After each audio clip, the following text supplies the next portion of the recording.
자, 경찰학교로 2주차 첫 번째 시간 강의 시작하도록 하겠습니다. 교재로는 12페이지부터 내용이 되겠고요. 대륙법계 경찰과 영미법계 경찰에 관한 내용입니다. 먼저 대륙법계라는 건 일단 먼저 영미법계는 얘가 미국이죠. 캐나다, 그렇죠? 얘가 남미고요. 그렇죠? 대륙법계라는 건 여기 유럽 대륙, 그죠? 독일, 대표적인 나라가 프랑스, 이게 뭐다? 대륙이죠. 대륙이죠. 대륙법계. 그리고 영미법계 국가라는 건 영국과 미국, 그죠? 그리고 캐나다는 영국의 영향을 받고 있죠, 그렇죠? 그래서 이 독일과 프랑스의 영향을 받은 어떤 법률적 시스템을 가진 나라들을 대륙법계 국가라고 하고요. 영국으로부터 그렇죠? 미국, 그렇죠? 이런 영국과 미국의 영향을 받은 나라들을 영미법계 국가라고 하는데 영국, 미국, 캐나다, 호주 등이 되겠네요, 그렇죠? 그래서 대륙법계 국가, 독일, 프랑스, 그리고 이 독일과 프랑스의 영향을 받아서 일본이, 그렇죠? 그리고 우리는 또 일본의 영향을 또 받았죠. 그래서 이런 국가들에서는 경찰 개념을 통치권의 기초에서 파악을 하고 있다라는 거예요. 경찰 개념을 통치권의 하나다라고 본다라는 거죠. 국왕이 됐든 대통령이 됐든 지금, 그렇죠? 국가가 누구를, 국민을 통치한다라는 개념에서 그러한 통치할 수 있는 권한, 통치권의 하나로 경찰이라는 개념을 파악한다. 그래서 경찰은 범죄 진압자의 역할을 강조하죠. 크라임 파이터라고 하는 범죄와 싸우는 어떤 그런 범죄 진압자로서 통치권에 기초하여 그 경찰권의 발동 범위와 성질을 중심으로 경찰권의 성질, 본질은 무엇인가? 그리고 경찰권을 발동하는 범위는 어디까지로 해야 할 것인가? 어디까지가 이 경찰권의 대상이 될 것인가? 그렇죠? 다르게 일상적인 용어로 이야기하자면, 이것도 일상적인 용어가 아닐 수도 있겠지만 어디까지 개입할 건가? 그렇죠? 이런 것들을 중심으로 형성된 개념이 뭐다?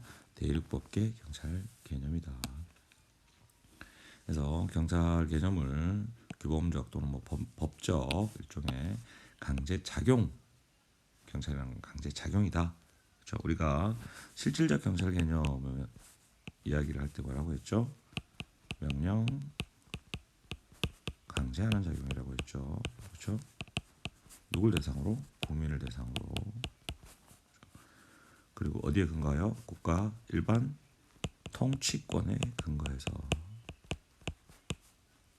그죠? 명령 강제하고 국민을 대상으로 명령 강제하는 작용이다. 그래서 규범적 강제 작용의 측면에서 바라보며 경찰상 목적을 달성함에 있어서, 경찰상 목적이라는 건 공공의 안녕과 질서 유지 이런 것들이겠죠, 그렇죠?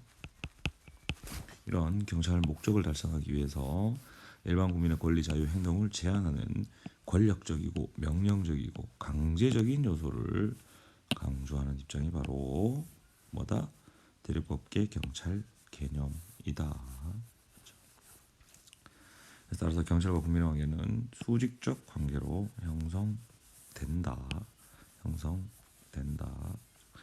형성된다라는 개념보다 사실은 수직적 관계로 보고 있다. 국민을 뭐로 본다? 통치의 대상으로 본다. 자, 이에 반해서 영미법계 국가는 통치권이 아니라 자치권에 기초하고 있다라는 거죠. 그렇죠? 그래서 경찰은 어떤 역할을 한다? 크라임 파이터가 아니라 대륙법계 국가에서 바라본 것처럼 크라임 파이터가 아니라 일종의 문제 해결자로 본다. 여러분들이 나중에 지역사회 경찰 활동하면서 뭐 POP 줄임말로 뭐 Problem Oriented Policing이라고 해서 문제 지향 경찰 활동이라는 개념에 대해서 나중에 하게 될 텐데, 영미법계 국가에서는 경찰이 이 지역 사회에 어떤 존재하는 여러 가지 문제들, 그렇죠? 다양한 문제들을 해결하는 뭐 어떤 그런 존재다라고 본다라는 거죠. 크라임 파이터가 아니라. 물론 범죄는 사회 문제죠, 그렇죠?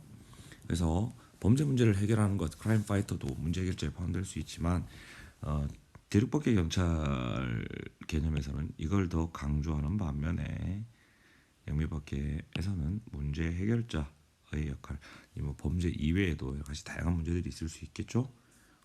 그런 역할로 본다, 그런 개념으로 바라보고 있다. 그래서 경찰은 주권자인 시민, 물론 이 대륙법계 국가에서도 주권자는 누구다? 주권자는 국민이겠죠. 현대 국가에서는 마찬가지로 이 대륙법계 영미법계 국가에서는 주권자인 시민으로부터 권한을 위임을 받죠. 어떤 권한을? 자치권, 스스로 다스릴 수 있는, 통치할 수 있는 자치권, 스스로 다스릴 수 있는 자치권을, 경찰을 포함한 정부가 되겠죠. 지방자치정부. 이런 자치권에 기초해서 누구를 위해서? 시민을 위한 여러 가지 역할을 행사한다. 이렇게 보는 게 뭐다? 영미법계에서의 경찰 개념이다. 그렇죠? 시민을 위해서 여러 가지 역할을 행사해서 문제를 해결하는 문제 해결자로서의 역할을 담당하는 것이 경찰이다라고 바라보는 게 영미법계에서의 경찰 개념이다. 따라서 어떤 규범적 강제작용을 중점적으로 활용하는 것이 아니라 영미법계 국가에서는 비권력적 서비스 작용에 더 중점을 두고 있다. 경찰상 목적, 또 마찬가지로 경찰상 목적이라고 하면 공공의 안녕, 질서 유지, 그렇죠? 를 달성함에 있어서 권력 작용에만 의존하는 것이 아니라 뭐 계몽, 지도, 봉사 차원의 비권력적 서비스 작용에 크게 의존하고자 한다. 그렇다고 해서 물론 권력 작용을 하지 않는 건 아니죠. 다만 대륙법계 경찰과 영미법계 경찰은 서로 상대적으로 권력 작용과 비권력적 작용 어디에 더 중점을 두고 있느냐, 이런 개념이라는 거죠. 거기에 있어서 차이가 있다. 그래서 경찰 개념을 이해함에 있어서 경찰은 무엇인가, 또는 경찰의 본질은 무언가, 그죠? 이게 바로 대륙법계의 관점이죠. 대륙법계. 이렇게 본다기보다는 영미법계에서는 경찰은 무엇을 하는가, 기능, 역할, 그죠? 이걸 강조하는 게 바로 영미법계 경찰 개념이다. 그리고 경찰과 국민의 관계는 동반자적 수평 관계다. 평등하고, 그렇죠? 뭐 통치의 대상이나 이런 관계라기보다는 수평적인 관계다라고 보고 있다. 자, 우리나라의 경우에는 뭐 물론 과거에도 뭐 포도청, 그죠? 이나 이런 어떤 경찰의, 오늘날의 경찰과 유사한 역할을 하는 그런 기관들이 존재했었지만 사실 근대 경찰, 그러니까 근대 현대 이전이죠. 이 근대 경찰로서의 면모를 갖추기 시작한 건 1894년 행정경찰 장정이라는 규정이 만들어지면서부터였죠. 우리나라 최초의 경찰 작용법이라고 이야기를 해요. 오늘날의 경찰 작용법은 경찰관 오늘날 직무 집행법에 해당하죠. 경찰 작용이란 무엇이고 뭐 어떤 기능을 하는가 경찰은 뭐 이런 것들에 대한 내용인데 1894년이라는 이 숫자는 여러분들이 아마 나중에 숫자죠. 갑오 경장이 있던 해죠. 근데 이 행정경찰 장정이라는 근대적인 경찰 작용법이 만들어지게 된 계기가 누구의 영향이 컸다? 일본의 영향을 받았다. 일본은 1875년에 약 20여 년 전이죠. 우리나라보다 행정경찰 규칙이라는 걸 만들었는데 이 행정경찰 규칙은 일본이 프랑스의 죄와 형벌 법전 또는 경죄처벌법전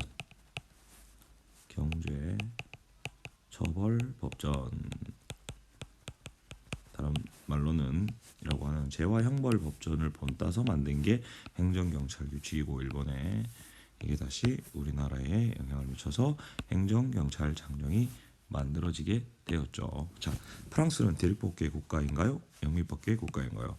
대륙법계 국가죠. 그래서 이 일본도 대륙법계 국가의 영향을 받아서 대륙법계 국가의 어떤 그런 경찰 개념이 들어왔겠죠. 재화형벌법전을 통해서 우리나라도 마찬가지일 거고요, 그렇죠. 그래서 이때까지 우리나라는 대륙법계의 영향이 더 컸죠. 경찰 개념에 있어서 영미법계보다 영미법계는 사실 영향이 거의 없었다고 봐야겠죠. 그러다가 우리가 36년간 일제 강점기를 겪게 되죠. 그렇죠? 그러면서 우리의 경찰권마저도 일본에게 뺏기게 되죠. 뭐 경찰권을 뺏기고 침탈당하는 그런 과정들에 관해서는 경찰사 시간에 다시 한번 살펴보도록 하겠습니다. 그래서 일제강점기 동안은 우리나라에서 뭐 어떤 독자적인 경찰권을 가지지 못하고 일본의 통치를 받았고 그러던 것이 1945년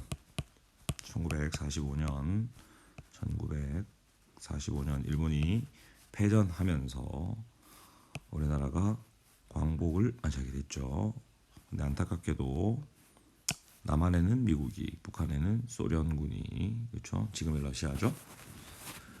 진주하면서 미국 군대에 의해서 정부가 만들어진 거죠. 미 군정 시대라고 하죠. 언제까지? 45년부터 48년 대한민국 정부 수립까지. 그렇죠? 이때 물론 일본에도 미군정이 실시가 돼요. 그래서 일본은 패전국이니까 그렇죠. 이때의 어떤 영미법계 경찰 개념이 영미법계의 이 3년간 우리나라에 많이 이식되기 시작한다라는 거죠. 그렇죠. 물론 그 이후에도 우리나라가 광복 이후에 냉전 시대 때부터 그렇죠. 미국을 우방으로 해서 미국과 친하게 지냈죠. 그러면서 미국의 여러 가지 시스템들을 우리나라에서 받아들이기 시작했죠. 그렇죠? 그래서 우리나라 같은 경우에는 이 대륙법계와 영미법계 양 경찰 개념이 혼합되어 있다라는 거예요, 그렇죠? 사실은 48년 미군정 실시 이후 정부 미군정 수립이 끝나고 미군정의 그 군정이 끝나고 대한민국 정부가 수립되어서 91년까지 오는 동안 1991년에 오늘날 우리가 경찰청이라고 부르는 행안부의 외청 그 당시 내부였죠. 외청의 형태로 독립된 어떤 기관의 형태를 갖게 되었죠. 그 이전에는 내무부 소속의 오늘의 행정안전부 같은 하나의 국이었던 적도 있고요. 치안국, 그죠? 이걸 조금 승진시켜서 승급시켜서 치안본부 시절도 있었고요. 그렇죠? 이러던 것을 마침내 1991년에 와서야 비로소 그렇다고 해서 이때가 경찰이 아닌 것은 아니죠. 하지만 91년도에 와서야 비로소 어떤 독립된 관청으로서의 지위를 갖게 된 경찰이 경찰법 제정을 통해서 만들어지게 되었다. 우리나라 경찰청은 서울역 근처에 가면 있죠. 서대문역 근처에. 자, 그래서 오늘날 우리나라 경찰에는 대륙법계와 영미법계의 경찰 개념이 어떻게 되어 있다? 혼합되어 있다. 혼합되어 있다. 하지만 그 뿌리는 엄밀히 살펴보면 대륙법계, 그렇죠? 대륙법계를 기초로 영미법계 경찰 개념을 받아들이고 있다. 이렇게 보는 것이 가장 적절하겠다라는 거죠. 자, 그러면 뭐 주로 독일, 프랑스에서 그렇죠? 뭐 독일, 프랑스, 이탈리아, 스페인 이런 나라들일 텐데 대륙법계 경찰 개념은 역사적으로 어떻게 변화되어 왔는가 이거를 좀 살펴보도록 하겠습니다. 고대 국가, 뭐 고대 그리스라고 한다면 여러분들이 아마 뭐 세계사 시간 때나 폴리스 도시국가라고 하는 폴리스라는 개념 많이 들어봤을 거예요, 그렇죠? 이 경찰의 어원, 경찰이라는 단어가 어디서 왔는가라고 할 때 경찰학자들은 이 폴리스 도시국가를 고대의 도시국가를 의미하는 폴리스에서 축소 개념의 하나라고 할 수 있는 폴리티아에서 이 경찰 개념이 경찰이라는 용어가 출현했다 이렇게 보고 있다라는 거죠. 그렇다면 이 당시에 폴리티아라는 말은 어떤 개념이었는가? 고대 국가에서 대륙법계 고대 국가에서 이때는 도시 국가 즉 폴리스에 관한 모든 국가 작용 일체 정치 국가 작용이라는 건 쉽게 이야기하자면 여러분들이 쉽게 이해하기 위해서는 뭐 국가가 하는 모든 활동 모든 국가 활동 그죠? 뭐 그게 외교가 됐든 전쟁이 됐든 그죠? 국방이 됐든 전쟁이라기보단 뭐 그런 모든 국가 작용 일체 정치 헌법 이걸 지칭하는 어떤 아주 넓은 의미였다라는 거죠. 그죠? 오늘날 우리는 경찰 행정과 오늘날 현대에는 일반 행정이 어떻게 되어 있다? 구분되어 있죠. 그렇죠? 나뉘어져 있죠. 그렇죠? 그래서 경찰 공무원을 별도로 뽑죠 또. 그렇죠? 인사혁신처에서 일반 공무원들 뽑듯이 한꺼번에 뽑는 것이 아니라 그래서 이 당시에는 경찰이라는 개념, 즉 폴리티아라는 개념이 국가의 모든 작용, 일체 정치, 모든 정치 그리고 뭐 헌법, 포괄적 의미였기 때문에 당연히 경찰과 행정은 분리되어 있지 않았죠. 정치도 분리되어 있지 않았으니까 경찰과 정치조차도 그렇죠 분리되어 있지 않았으니까 그렇죠? 모든 국가 작용을 의미하고 있었다. 이때는 뭐가 폴리티아가 경찰의 원이라고 할 수 있는 그러던 것이 중세 봉건 시대죠. 그렇죠? 14세기 프랑스의 라폴리스라고 하는 프랑스의 경찰이라는 개념은 이 당시 14세기 경찰이라는 개념은 국가 목적, 국가 작용, 국가의 평온한 질서 있는 상태를 의미했다라는 거죠. 그렇죠? 여기서 뭐 국가 목적, 국가 작용, 국가의 평온한 질서 있는 상태, 국가가 강조되고 있죠. 그러니까 뭐 국가 목적, 사회 목적. 국가 목적이라면 국가 그 자체의 존재, 이를 위한 목적 이런 것들을 국가 목적이라고 한다. 사회는 뭐 여러 공공의 안녕, 그죠? 공공의 질서 이런 개념이고 이건 국가의 존립과 관련된 거, 그렇죠? 국가의 존립. 국가가 최고의 가치였던 시절이니까 그렇죠? 시기였으니까 이러던 것이 국가 목적, 국가 적용, 국가의 평온한 질서 있는 상태를 14세기 프랑스에서 경찰이라는 개념이 의미를 했었는데 이게 독일로 넘어온다라는 거죠. 독일에 개수되었다. 독일에서 그걸 계승해서 받아들였다라는 거죠. 그래서 독일이 프랑스의 경찰 개념을 받아들여서 15세기에 개수되어 독일의 경찰 개념은 양호한 질서를 포함한 국가 행정 전반 그렇죠. 하지만 이때도 경찰과 행정을 국가 행정 전반을 경찰 개념으로 파악하고 있었기 때문에 독일에서도 분화되지 나뉘어지진 않았다. 그리고 16세기 독일의 1530년 제국 경찰법에 의해서 뭐만 떨어져 나온다? 국가 행정 전반에서 뭐만 떨어져 나온다? 교회 행정은 분리가 된다라는 거죠. 이 당시에는 뭐 교황이 있고 그렇죠? 그러니까 교회 행정만 따로 분리되어서 나온다라는 거죠. 그러니까 교회 행정을 제외한 국가 행정 전반이 되었겠죠. 그렇죠? 교회 행정의 권한을 제외한 일체 국가 행정 마찬가지로 이때도 경찰과 행정은 분화되지 않았었다. 그런 것이 17세기 뭐 경찰 국가 뭐 절대 왕조 시대라고 하는데 뭐 루이 14세 뭐 이런 사람들이 있죠. 짐이 곧 국가다. 그러니까 이 중세는 분권 시대였죠. 분권. 영주가 국왕이 뭐 수도를 다스리고 영주들이 귀족들이 각각 봉토를 하사받아서 그렇죠? 여기서 각각 자기들이 왕인 것처럼 행사하고 있었죠, 그죠? 다만 전쟁이 났을 때 군대를 지원한다거나 또 세금을 낸다거나 이런 의무를 영주들은 졌었죠, 그렇죠? 그러니까 중앙 집권적인 국가라기보다는 지방 분권적인 국가였죠, 이 중세는. 그렇죠? 근데 왕권이 강화되면서 이 경찰 국가 시대에는 소위 말해서 왕권 신수설, 왕의 통치권은 누구에게 부여받은 것이다? 신에게 부여받은 것이다.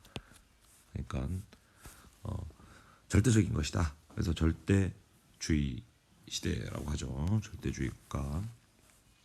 이때에는 왕권이 강화되면서 국가 활동이 또 아주 막 그 소위 말해서 제국주의라고 해서 여러 식민지들을 건설을 하죠, 그렇죠? 그래서 국가 활동이 확대되고 전 세계적으로 확대가 되고 그러다 보니까 국가 기능도 아주 복잡해지고, 그죠? 그래서 국가의 존립을 목적으로 하는 국가 목적적 행정은 경찰 개념에서 빠지게 된다라는 거예요. 그 이전까지 16세기는 일체 국가 행정을 의미했었는데, 그렇죠? 14세기에는 국가 목적 이런 뭐 국가 적용, 국가의 평안한 질서에 있는 상태를 의미하던 것이 독일에 개수돼서 16세기에는 마침내 제국경찰법에 의해서 교회 행정권이 떨어져 나갔고요. 그러다가 이 국가 목적적 행위는 또 17세기 와서 또 떨어져 나간다라는 거죠, 경찰 개념에서. 그래서 사회 목적적 행정만, 내무 행정만 뭐다? 경찰 개념에 포함하게 된다. 국가 목적적 행정, 소위 말해서 외무, 외교, 재무, 사법, 군사 이런 것들은 경찰 개념에서 다 떨어져 나가게 되었다. 하지만 여전히 내무행정 전반을 의미하는 개념이죠. 따라서 경찰과 행정이 완전히 분화되지는 않았다라는 거죠. 다만 그 분화가 시작되었다. 여기서 사회 목적적 행정이라는 건 적극적 복지 증진과 소극적 질서 유지 둘 다를 포함하는 개념이에요. 사회 목적적 행정. 이 내용에 대해서는 뭐 적극적 복지 증진이나 소극적 질서 유지에 관해서는 조금 이따가 다시 한 번 더 살펴보도록 하겠습니다. 이때 이 특징은 국왕의 통치권이 내무행정 전반에 미쳤죠. 왜? 절대 왕조 시대, 절대주의 국가 시대니까, 그렇죠? 관료는 국왕의 절대적 권력에 복종하고 헌신하는 반면에 포괄적 관료들이 가지고 있는 포괄적 권한에 근거하여 재판에 통제 없이 적극적으로 국민의 권리관계에 간섭했다. 그렇죠? 그러니까 뭐 단순히 이런 관료들이 요즘으로 치면 정부의 관료. 이 정부는 원칙적으로 우리가 뭐 흔히 이야기해서 삼권 분립이라고 할 때 입법부, 사법부, 행정부 이야기를 하는데 입법부는 입법권, 법을 만드는 권한을 가지고 있고 사법부는 재판하는 권한을 가지고 있죠. 사법권. 그리고 행정부는 법을 집행하는 권한을 가지고 있죠. 그렇죠? 그리고 입법부에서는 법을 만들고 사법부는 사후적으로 행정부가 법을 집행하는 데 있어서 위법이 있는지 없는지를 통제하죠. 그렇죠? 그래서 행정소송 같은 경우도 이 행정부가 법을 위법하게 집행했다라고 하는 경우에 국민이 그죠? 행정소송을 제기를 하면 사법부가 야 너 잘못한 건 맞아 손해배상해줘 뭐 이런 형태의 판결을 내리죠. 그렇죠? 그래서 사법부가 행정부를 통제하죠. 그렇죠? 입법부도 법률로 법을 제정하는 권한으로서 행정부를 통제하기도 하고요. 뭐 청문회라든가 그죠? 대통령이 마음대로 뭐 경찰청장을 임명한다거나 국세청장을 임명한다거나 검찰청장을 임명할 수 없도록 그죠? 청문회도 하고요. 그리고 국정감사도 하죠. 국정감사 행정부를 대상으로 그렇죠. 그리고 사법부의 뭐 헌법재판소나 이런 곳에서는 입법부가 만든 법률이 최고법인 헌법에 위배되는지 안 되는지 위헌 법률 심판 뭐 이런 것들을 통해서 또 입법부의 잘못을 통제하기도 하고요. 그렇죠. 서로 입법부, 사법부, 행정부가 서로 견제하죠. 그렇죠. 이게 오늘날의 어떤 상권 분립의 전형적인 모습인데 이 절대 왕조 시대의 경찰 국가 시대의 관료들은 국왕의 절대적인 권력에는 복종을 한 한편 아래로는 포괄적 권한을 부여받아서 사법부의 재판의 통제 없이 적극적으로 국민의 권리 관계에 이 관료들이 간섭을 했다라는 거죠. 그렇죠? 그래서 뭐 국민들의 기본권 침해가 많이 발생했겠죠. 이때는. 다만 이때 또 특징이 경찰과 사법, 그죠? 뭐 경찰을 행정부라고 행정부를 대표하는 걸로 본다면, 즉 행정부와 아까 그렇죠? 이게 둘이 분리되었다라는 거죠.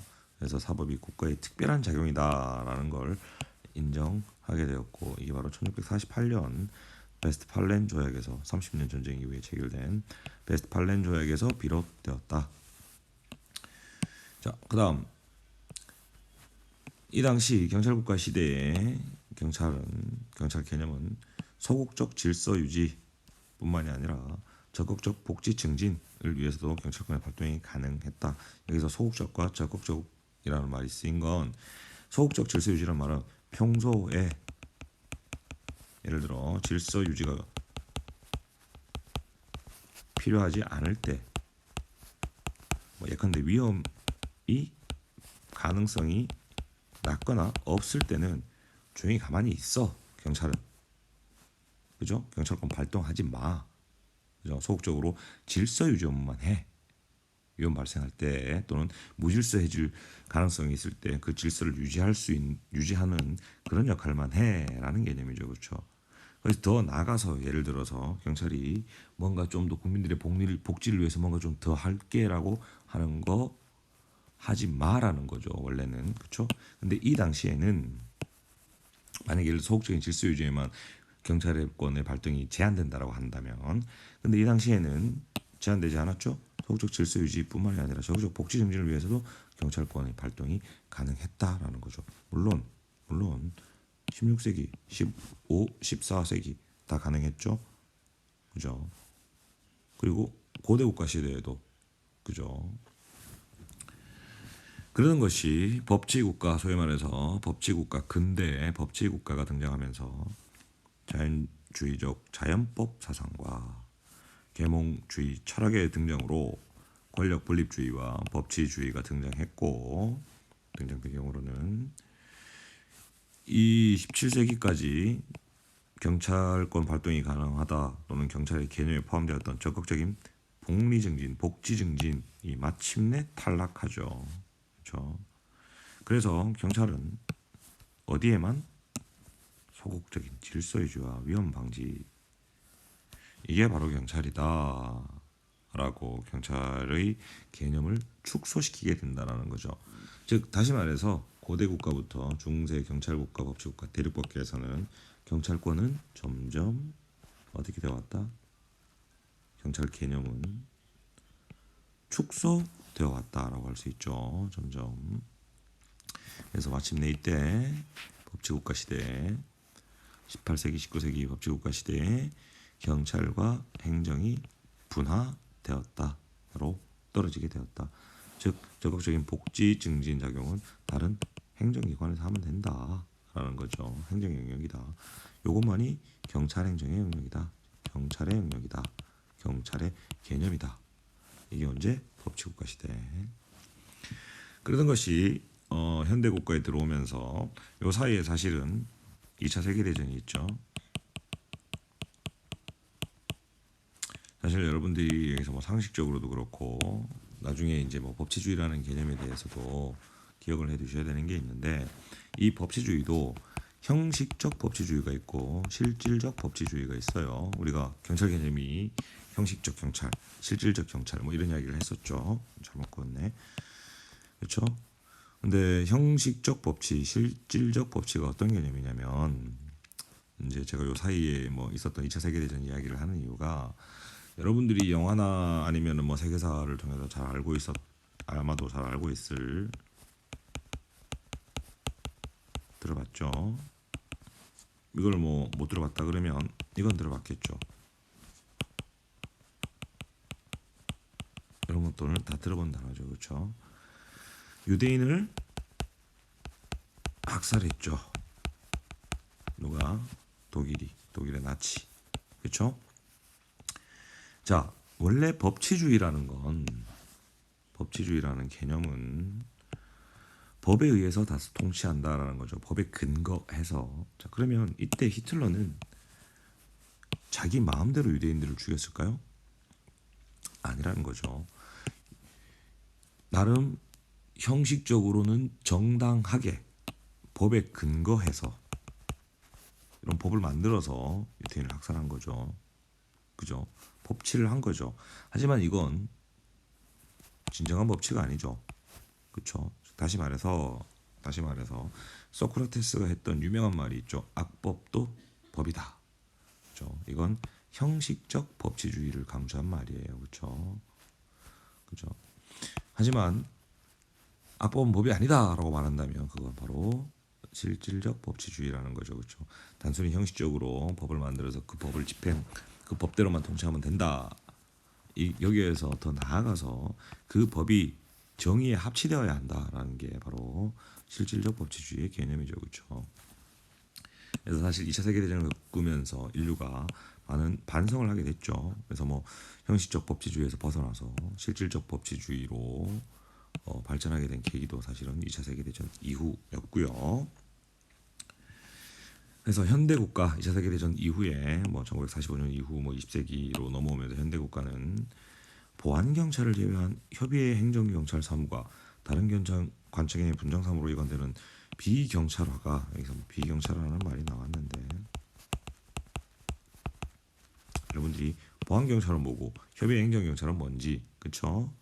우리가 뒤에서 뭐 오늘날 이제 그 경찰의 분류를 기준을 나눌 때 뭐 독자성의 여부에 따라서 보안 경찰과